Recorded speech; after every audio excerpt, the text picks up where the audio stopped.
There were a wide variety of models and different colors of strollers back in the 70s, as they were a big item to take the load off of mom's arms. But this is mine. Badass dark green with the cream white seats and chrome rims. This is way before its time. And I used to get digits from babies' mamas just from sitting in this thing. But that's not the point of this movie. The point is to show what really happened that day on 1974. This was my sister, who you can see was happy growing up and smiling every day, and basically brought joy just like Kool-Aid to people everywhere. This is a picture of my brother, me, and my sister at Christmas, but as you can see, my parents had me as their favorite. Just look at the picture and I'm above both of my brother and sister, and my sister's smile was already diminishing. And finally, this was me 6 months after being saved from an era of child abandonment. I seem to have recovered well, all smiles. So my mom got a call an hour after feeding me at noon from my father that she needed to get ready for country music line dancing practice at the High Lonesome Bar on Livingston Highway, so she urgently called my sister to babysit me ASAP. So when my sister received the phone call, I can imagine these were the images going through her head because she got depressed and sad about having to babysit.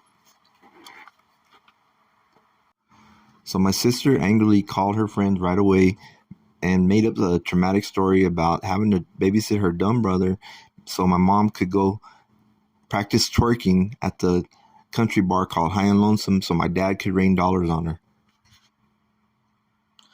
So instead of not going, her group of her friends babysat their brothers or sisters and took their strollers too, so they all went in a group called the Stroller Squad.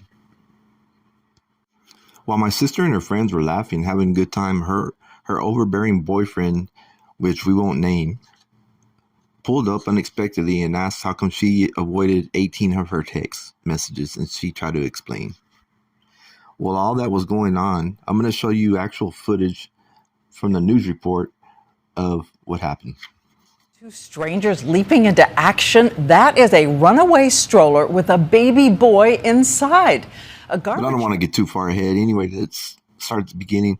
So I remember turning around and seeing my sister's arms go towards the stroller and felt a big push. Look at you, my pretty!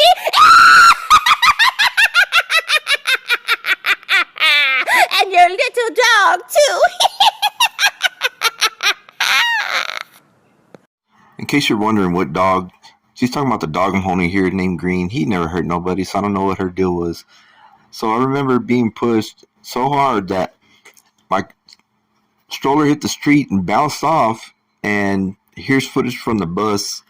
You can see me flying through the air, and as I hit the ground, the bus driver, I guess his intentions were to hit me because all of a sudden his bus sped up. I have no explanation, but my mom heard my sister's laugh and turned up quick, jumped to the roof of the house, and saw a bus going over 90 miles per hour or over 120 towards me. She then went after it and stopped it in its tracks.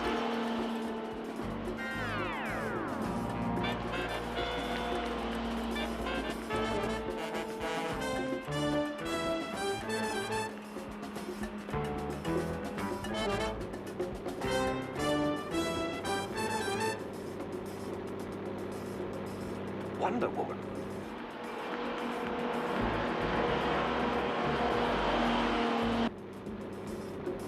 Well, this ought to give you a workout.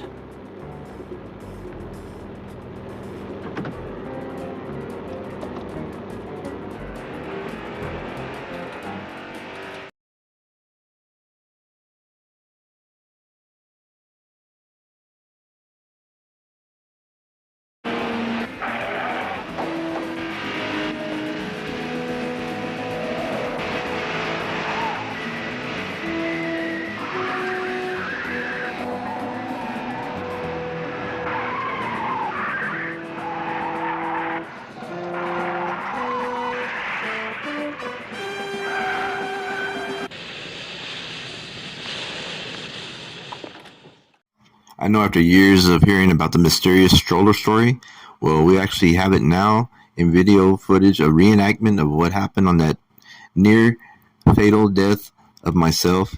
But thanks to my mom being there quick and acting spontaneously, she saved the day and grounded my sister for 22 years. Y'all have a good evening.